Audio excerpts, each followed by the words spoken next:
Hello everyone and welcome to another Art of War Tier List Tuesday. Tier List Tuesday. It's the best Tuesday of every week. We're going to be ranking the top 5 most underrated units in Warhammer 40,000. That's going to be talking about units that we think are actually a lot better than you think they are.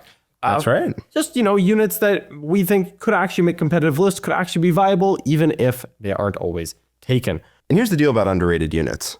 You might like them, but perhaps we don't see them very often at tournaments. And, maybe you out there can help make a difference. Maybe you're ahead of the curve. Maybe you are. It could happen. Of course, if you like this kind of content, make sure you like the content, share with your friends, leave a comment, subscribe. All these things massively help us grow the channel, and they help you see our content when we make it live. Absolutely. All right, so we're going to start this off with an honorable mention or two. Yeah, first honorable mention is going to be my boy Skarbrand. I think Skarbrand is actually very good, and I don't see him in a lot of demons lists. Personally, Skarbrand is the reason I would play the Demonkin detachment from World Leaders. Sure. That detachment is really kind of annoying and miserable to play, but it's all worth it if you get to put Skar EB on the table. That dude is 305 points of pure rage. Okay, he advances and charges, and he hits like an absolute freight train. His sweep is nasty. His strike is nasty. It's AP 4. It's damage flat 6. Okay, so he hits like a truck. And in that detachment, you can give him Lance. You can give him sustained lethal hits. You can give him blood, like the Blood Oaths, basically. So you can give him a whole bunch of buffs, but he hits very hard on his face. He's 305 for a toughness 11 unit with a 3-up, 4-up, and 20 wounds. And he natively advances and charges, so he's quite zippy. I mean, that's the big thing, right? Is having the inherent speed boost built in. He's already kind of tough. He has damage. Now he's just solid at everything you would want a combat beast to be at. And so any buffs you leverage are just like more. Yeah, it's not like he's a bad unit who's good in combat with buffs. He's a good combat unit who's great with buffs. Exactly. And he also rapid ingresses, very well because he deep strikes and then he moves quite fast. So it's hard to predict exactly where he's going to end up. And he's a fun flamer. And he's a fun flamer. If you don't want to advance him, he's got 2d6 at 811, which is actually just a very good flamer for killing little nonsense. Yeah, it's a good flamer. Good flamer. All right. My honorable mention here is going to be the Noble Rough Rider for Astra Militarum. Now, the Rough Rider is let's just say that this Express is one that I've been riding for a year now. I love Rough Riders.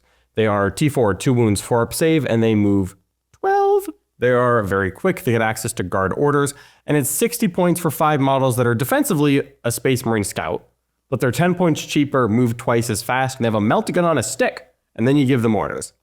Yeah. And you do lose the shot, though. Okay, sure, you lose the shot. But you get a melt-gun on a stick.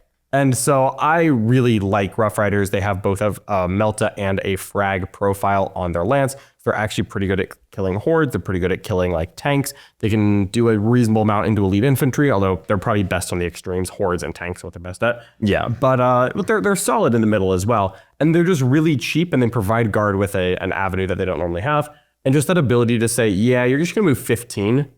Just really fast. Yeah, the reason this is an honorable mention and not just on the list is because I've seen people play this, but perhaps not at the quantity that I think they should be. It's starting to catch on. We saw that Wesley St. Hines, otherwise known as Nemo, was able to win the Las Vegas Open with 20 of these boys. The first guard player that I personally saw running them competitively with success was John Winter Russell at last year's WCW, but he brought them again this year. They're really solid. I myself take them in every guard list I play at this point, and I absolutely love them. But I don't see them in the mainstream guard list yet. I'll occasionally see like a squad of 5 poking in, but I think you should take like 20 in every guard list, and I don't see them at that levels yet. They're just so cheap, man. They're so cheap. I just think they're really good. I think that Bullrun have no reason to exist when you can just have ponies. Yep, and they have a really good dynamic where your opponent, to prevent them from rapid ingressing on a flank, running up and killing you, your opponent wants to peek guns down that side of the board so that if you rapid ingress in, they just shoot you. But the problem is, if you do that against guard, a Dorn will shoot you back. Yeah, and then if you push out your screens, it's like, oh, wow, fodder for the mill. Yeah. More screens to kill. That's not contesting because OC Gerbillion.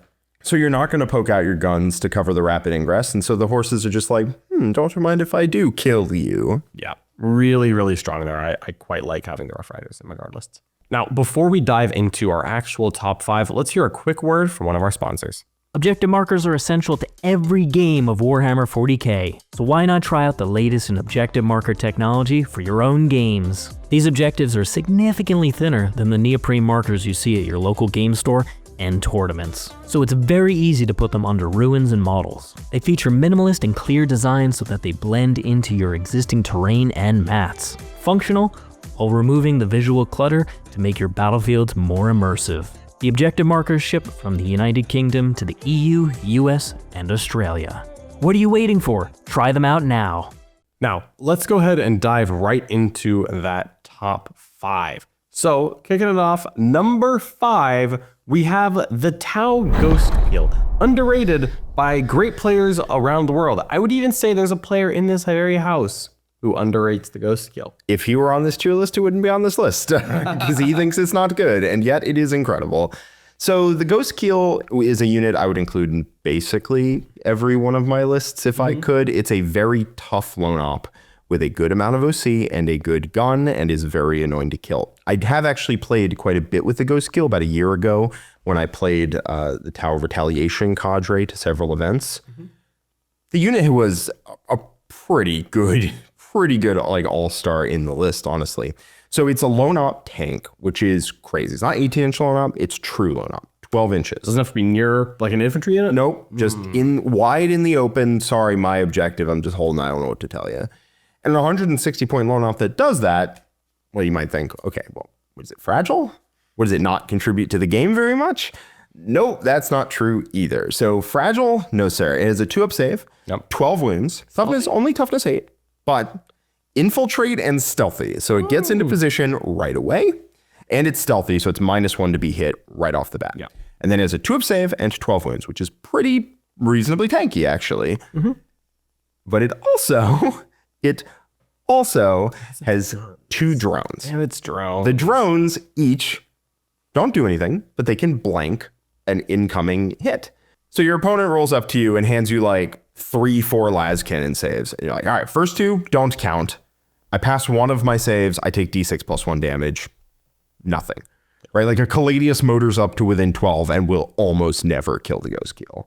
It would be so inconceivable. Yeah, because you have to hit with all 4 before it's even a chance. Yes. Ugh, yeah. I've had a Lancer roll up 12 inches away, and the guy like knew what was going to happen, but was just like, I have to shoot it. I have to. What am I going to not shoot you? And I was just like, blank. Yeah. He got the blanks out of the way. He got the blanks out of the way, and then I killed it. It was pretty bad, man. So actually trying to kill this thing with like anti-infantry weapons, quantity takes forever. It's a joke. Especially because it's -1 to hit, so that cuts out a whole lot of them. And then it's in cover because cover's like free in this edition. You just stick its gun behind a wall or something. Yep. 2-up save. 2-up save. So it's essentially 2-up with +1 because of cover and stealth. It loses smoke, actually, if you fall back and shoot. We'll get to that in a second. And then it just has 2 blanks. So once you do actually put the wounds on it, the biggest, highest damage one's blanked. If you dev wound it, it can blank out the dev wounds as well. Also true. Yes. So you can get the saves. That's right. So it's actually very incredibly tough to kill consistently, but maybe it doesn't do any damage. Well, that's actually not true. It doesn't do Riptide damage, but like, that's kind of a high bar to set, right? Yeah. So it doesn't do Riptide damage, but what it does is it has a cyclic Ion Raker. You can take the Fusion Collider. I think the Raker is better. You take the cyclic, which is 6 shots at 36-inch range at strength 8, AP 2, damage 3. 36-inch range on a lone operative is not something you see for shooting units very often. Most you see it on like a single shot weapon, like a Scatterus or a Vindicare, but this is not that. No, it's not that. And it's very easy for you to, in a game where, you know, both players are playing cagey, like poke one stealth suit out to see, and suddenly you're hitting on 3s, 1s, and you're wounding, rerolling 1s. And into infantry, even like pretty tough infantry, that is a scary prospect. In Retaliation Cadre, if you are close to your opponent, it's strength 9, AP 3, damage 3, which is very scary as well. It also packs a twin-linked Fusion Blaster, which just, if it hits, dude, is probably going through and it's going to be, especially in Retaliation, strength 10, AP 5. So like, cool. Yeah. So that's also quite good, but it also just falls back and shoots on its datasheet. just at all times. Yeah, it has the ability to have like all these war gear things tacked onto it. So it falls back and shoots. It's stealthy. It's lone op. It infiltrates. And it has 2 blanks. Yeah. Which the blanks are its datasheet rule. It's on its datasheet, yes. Yeah, I mean like its datasheet rule, and then its war gear is fall back shoot, and then it has stealth, lone op, infiltrate as like top line rules. Yeah. So this thing ends up having like 5 or 6 different rules as its rule. Well, like my units are like, they have 1. Yeah, and it only has low damage if you expect it to one tap like tanks and stuff. It's not a tank soloer. It'll hurt a tank. It'll hurt. If you have 1 or 2 of them and you shoot an infantry unit, the infantry is probably dead. Yeah. And even if it's tough, right? I had the Ghostkeel. The first shot I fired of it at a team event, it wiped out 8 chosen. Because I went sustained hits, because you can just give it buffs, right? I spent a CP for sustained hits too. I gave it reroll ones. I just didn't roll any 2s. I rolled 2 6s. That's It's like 10 hits. And then I wound on 2s rerolling Norse cover damage 3. It was just like, just scooped most of a unit. It wasn't that crazy. It was above average, but it wasn't that crazy. Yeah. It's strong. Yeah. It's just a good unit. Defends itself very well because it falls back onto the same objective and shoots to death the thing that tried to take the objective away. It's OC3, so your opponent has to put real units on. Mm-hmm. It's just a really good unit. Huh. It also just like auto wins shooting matchups. If you are a shooting army, yes, it's a lone up that's very tough. So if your opponent shoots and you shoot and the first person who steps out dies, you have a very tough lone up that can sit out there and shoot. And they don't have Ghostkeels. And yes, there's even if you can get within 12 of like one thing, that's where just like the stealth into the blanks makes it very hard to one tap. As you said, a Caladius, one of the best shooting tanks in the game. Normally like 2 Caladius is enough to winning a shooting mirror against 4 battle tanks. A Ghostkeel is just not going to die to a Caladius. Nope. 95% of the time. So it's just going to vibe there. It's just going to exist forever, shooting over and over and over again. As it deserves. Yeah, it's real good. On to that number 4 spot here. This one's near and dear to your heart, Jack. Yes, I actually won a GT with one of these bad boys, but this was before the Codex update. The Khorne Lord of Skulls, baby. Oh, brother. They buffed the crap out of this in the Codex, and I have seen precisely nobody run it. Now, it is very much not my style, although I have run it on occasion. I have run it on occasion. Won a GT with it. I won a GT with it. You have a tattoo of it. Let's talk it. Yeah, I mean, maybe. Maybe. Lord of Skulls, baby. Okay, so he went from move 8 to move 12, and now he runs through walls. Not just 4 inches or less, all of them. Sorry, Fulgrim. Was that too much? Got it. A little below the treads. So in Berserker Warband, on the charge, you're going to have 7 attacks at strength 18, AP4, damage 8, or 19 attacks at strength 10, AP2, damage 2. And you get lethal, sustained, dev wounds against infantry, the whole 9 yards. 6-inch pile and consolidate with this bad boy. 19 strength 10 attacks is a lot. Fight on death on a 4+. Hope not. So he hits very, very hard in combat, especially. The big thing is that this is the largest tank you can take and give -1 damage to. And if you are playing into a melee army, congratulations, you've just won the game. It's T13 with 24 wounds. It's OC8. It has a 3-up, 5-up, right? And if you can give it -1 damage in combat, you're not killing this thing in combat. And it's cutting through anything in its way. In addition, they made the guns better, right? Because they took away a point of ballistic skill, but they gave rapid fire to all the guns. Yeah, I did do that with you. That's kind of your thing. It's kind of my thing. If I'm close to you, ouchies. Before, it shot fairly hard. But now it shoots harder if it's in rapid fire, which for the Skull Hurler is 30 inches for rapid fire. Because it's 6-inch gun rapid fire. Bingo. And the Demon Gore Cannon is 18-inch range, so if you're at 9 inches, it's rapid fire. But the amount of shots is a little bit crazy. The Demon Gore Cannon is D6 plus 3 shots with rapid fire and blast at strength 14, AP4, D6 plus 2 damage. The Skull Hurler, which I think those are the 2 guns you take, is the Skull Hurler and Demon Gore. The Skull Hurler is 2d6 shots, rapid fire 3, no blast, so you shoot into combat if you want. Okay. At strength 14, AP3, damage 3. It's a good gun. Yes, I crunched the numbers. The damage goes down if you're over rapid fire range because it's just a pure downside. But if you're in rapid fire range, the damage you're shooting goes up. Compared to being ballistic skill 3 and not rapid fire from before. Correct. Okay. So this thing is very, very hard to kill. Shoots respectably hard, right?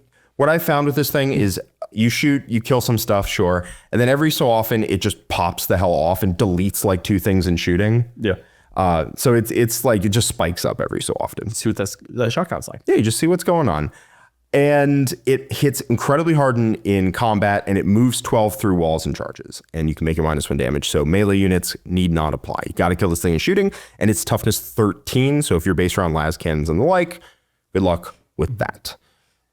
This thing, I think, is pretty deeply underrated. And I think part of that is because, I don't think a lot of people bought into what feels like an apocalypse model. Yeah. Not that many players actually went and bought one of these. They're a little goofy looking. He's got a charm to him. Yeah.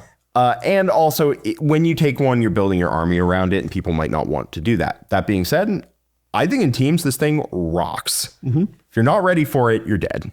That's fair. And I'm a big fan. Now, I will say, it is pretty expensive. It is pretty expensive.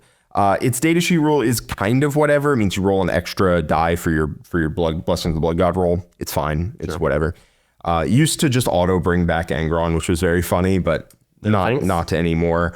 And it is 505 points, if I remember correctly. I do. It's very expensive. You have to build your army around it, but you can. I have seen like nobody playing this thing, and it is competitively viable, I think. Yeah, I mean, I haven't seen this thing on the table in a while. My takeaway is that I think you need to put your money where your mouth is and get this bad boy on a stream game sometime soon. Listen, I'm down to put it on a stream. No, I have played it on a stream game. I played it into Michael's Orcs, and it like just absolutely killed a whole bunch of stuff in that. Well, let's get it back on the table. Yeah, I'm down for that. Maybe That was a fun game. What, the one where he wants to run 18 Victrix Guard? I'd not outlet. There's damage 2, i.e. 1, strength 5 and 6, i.e. wounding on 6s. I feel like that's a little mean. Look, if this thing's a Victrix Guard answer, we got to get it on the table.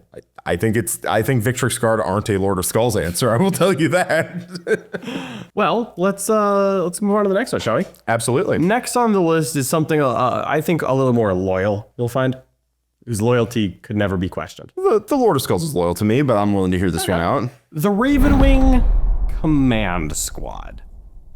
Okay. This is like the Dark Knight character unit that gets to join Dark Knights or Outriders. Yeah, that part's going to be important. Outriders. Yeah, it's not the Dark Knights. So it's like a Raven Command Squad. So it's 3 models. It's an Ancient and an Apothecary and a Champion.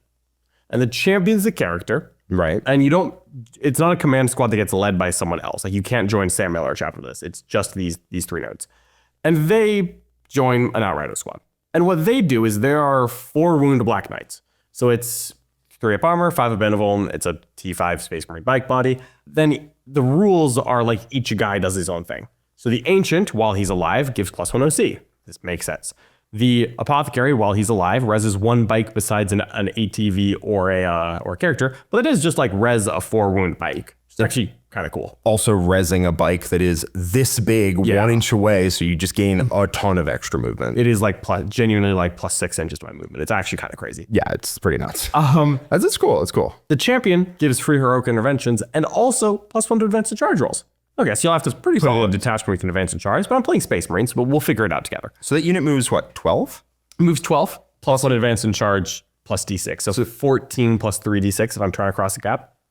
Considering it has to slalom around terrain, that's actually not bad. That's actually pretty fast, yeah. It's actually pretty zippy, yeah. And then you've got the weapons.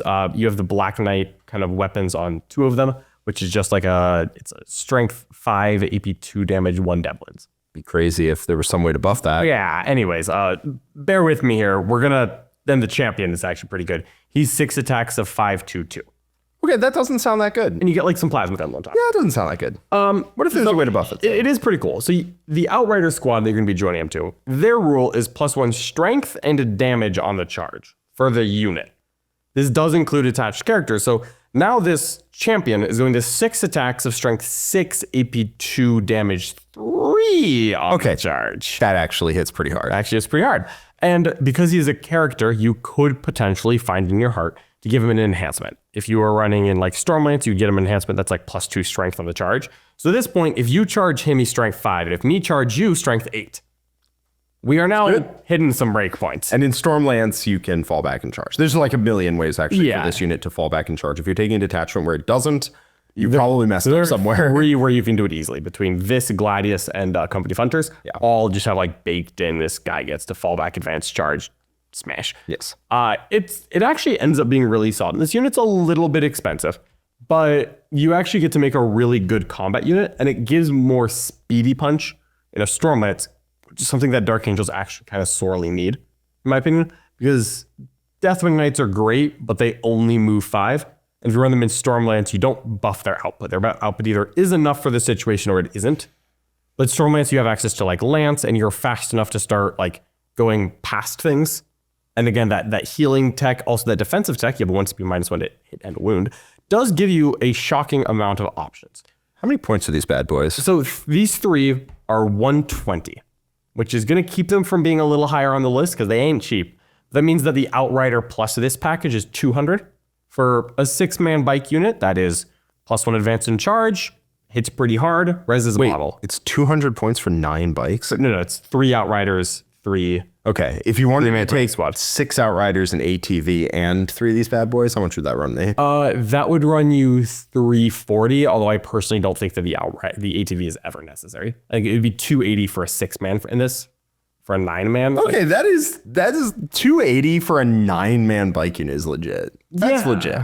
It's like, it's not bad. You can also, in Stormlance, they get every buff, right? So you get to ride hard and fast. Correct. Yes. You get the flat advanced strat. You get the flat advanced 9, which doesn't, I think, get +1, doesn't go to 10, right? It's not a roll. But you do go 21 inches in charge at +1, which is pretty good. Pretty fast. It's pretty good. And then you hit very hard, actually. Like that hits quite hard. You can give it Lance.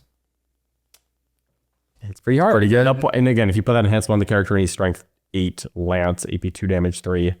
Can also show up from reserves turn 1. You could do that one. You can Ravenwing this turn 1.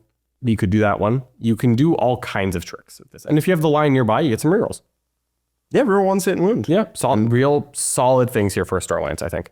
Now, I will give some credit where it's due. That Jesper from Team Sweden, or the Vizsla channel, was at WCW running 2 of these Raven Command Squads, and he actually did very well. He made it a shadow round before losing to Liam's Eldar. Can't throw any shade on that one. No shame on that one. And then I think finished 7-1 in the regulation rounds. Pretty good. So there's got to be some sauce there. Underrated. And you know what, Jesper? Nice hit on. Hats off to you. Next up, number 2. Another Space Marine unit, the Space Marine Reiver. The Reiver. Now, not many people I think are going to know what this does. That earns its spot on the tier list as is. So it's essentially, do you take this or the Incursor?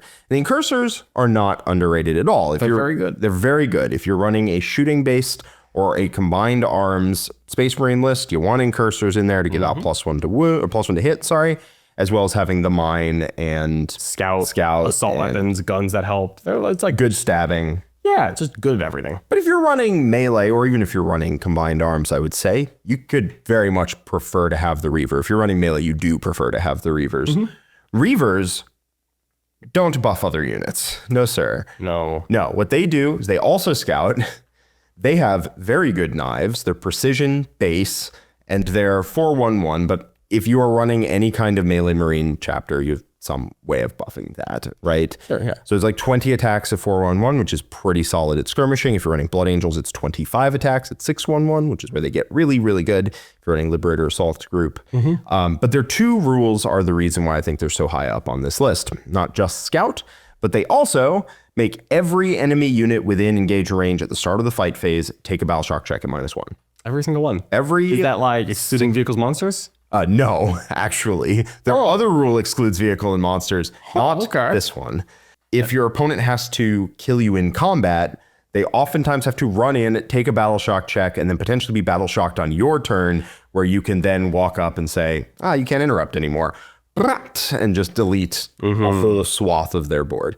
Alternatively, you can run in and just try to set up and turn off defensive strats, turn off like Sticky on Death or something, turn off Armor of Contempt, turn off, Fight on Death, right? Any of those sort of things you can try and turn off. Also really cool. Now, their other rule is that they reduce OC of nearby units. It's a 3-inch aura, and this one does exclude monsters and vehicles, but it's a 3-inch aura of -1 OC without a minimum. Am I right on that? No minimum on that, huh? Yeah, minimum 0. Minimum 0. Minimum 0. So if if one Reaver is engaged with a squad of like, I don't know, Howling Banshees, your Howling Banshees charge me, you leave a guy alive. Oopsies. And I just like fall back and I'm like, 3 inches away from you. You're just 0 OC and I'm 1 OC and that's it, right? My objective. My objective. Actually. All right, great. I hold it, I fall back, I deny you. Great. Yep. It's also perfect because if you run in and fail to kill like a troop unit, you fail to kill the thing you were trying to kill. At least you can take Sorry. objective. My objective. One of your guys lives slightly past the center line of the objective, touching like, there's like 4 units on the objective. Sorry. None of them have OC. My objective. Yeah. Really good into like a lot of elite infantry, like Terminators that are still only 1 OC. Yep. I mean, in that kind of a matchup, if you're melee on melee, you can just have them slightly behind your front lines and then crash in. You could even heroic to try to force a battle shock check, a -1. You can send them in alongside your main units. You have a lot of options here, and they're a great skirmish piece. And then the battle shock check really throws people for a loop. Yeah. And they actually do have 2 more rules from War Gear. We already kind of mentioned that the Ghostkeel has like some extra rules from War Gear. It turns out if you just have the extra War Gear, it goes a long way. So Reivers have grav shoots and grapple launchers. Yep. It's like grapnel. It's grapnels. Yeah. Grapnels. So grav shoots is just deep strike. If you want to reserve them, they have deep strike. That's cool. Means you can rapid ingress them and just steal an objective off them. Useful deep strike is a good rule to have. And then the other one, the grapple launchers, they ignore vertical terrain when they move advanced charge. Which doesn't come up all the time. Not all the time. It comes up sometimes. So here's when it comes up. In WTC terrain format, it comes up 2 times. 1, you stage them all the way at the top of a ruin, so they're very hard to charge. They're still screening deep strikes. And then they just, when it's time to go, they just like drop 6 inches, not even noticing, and move. And your opponent can't declare a 9-inch deep strike charge on them. No. Because they have to drop 9 inches to it horizontally. And it's more than a 12 to get there. Then impossible. Yeah, oopsies. But you just go, whoop. Yeah. And then, so that's pretty cool. Yes. But then you can also move over card containers. Yeah, it's which, like, if you're playing on WTC terrain, can be very useful because those things can be inconvenient. Yep. Staging units behind the card containers is usually more trouble than it's worth because you lose like 6 inches going up and over those things. Or around. Unless you're a Reaver, in which case you just measure straight through. Now, on GW terrain, Reavers have this whole different utility. Basically, it's just that you can go from bottom floor to top floor of a ruin without spending any movement, which isn't that useful because you don't want your infantry on top, usually, because then they're going to get shot, and they don't shoot hard enough to be worth standing up there themselves. They have bolt pistols that are fancy. But sometimes your opponent doesn't want to get charged, Jack. And I think that is a crime. That's not cool. We don't do that here. They stand an inch off the walls and they say, well, you're a 32 millimeter base. I'm leaving 31 millimeters of space. You can't land here. So you have to go all the way around. Like, I don't want to go all the way around. But I still want to charge them. So if I just like charge it up, and I just land on the roof above them, and then I just drop my combat knife through the roof 4 times. They're still attacking me back. Don't worry about that. But if you want to charge with them, you can just charge. Like here's Jack's unit. Here's the wall. My Reavers just like go, whoop, ignore vertical distance. All right, I'm here, I'm in engage range. Yeah. I just punch you right like that. Because like anyone can do that, but it's going to cost you quite a bit of movement. It costs like 5 inches of extra movement. Reavers it costs 0. Reavers it costs 0. And while it doesn't come up all the time, if you're looking for it, it will come up sometimes. They have a lot of rules, dude. That is a lot of rules. Good for killing trash behind walls. For 80 points, that unit battle shock checks your opponent at -1 every fight phase, which is very scary. Like your opponent wants to live with Armor of Contempt. Maybe not. Maybe not, brother. If they want to charge onto the objective. They want to extend battle lines, strong hostile objectives. They want to extend storm, right? They're doing that by charging you. Battle shock check. Oh, sorry, you don't actually. That's rough, bro. No extend. Oh, couldn't be me.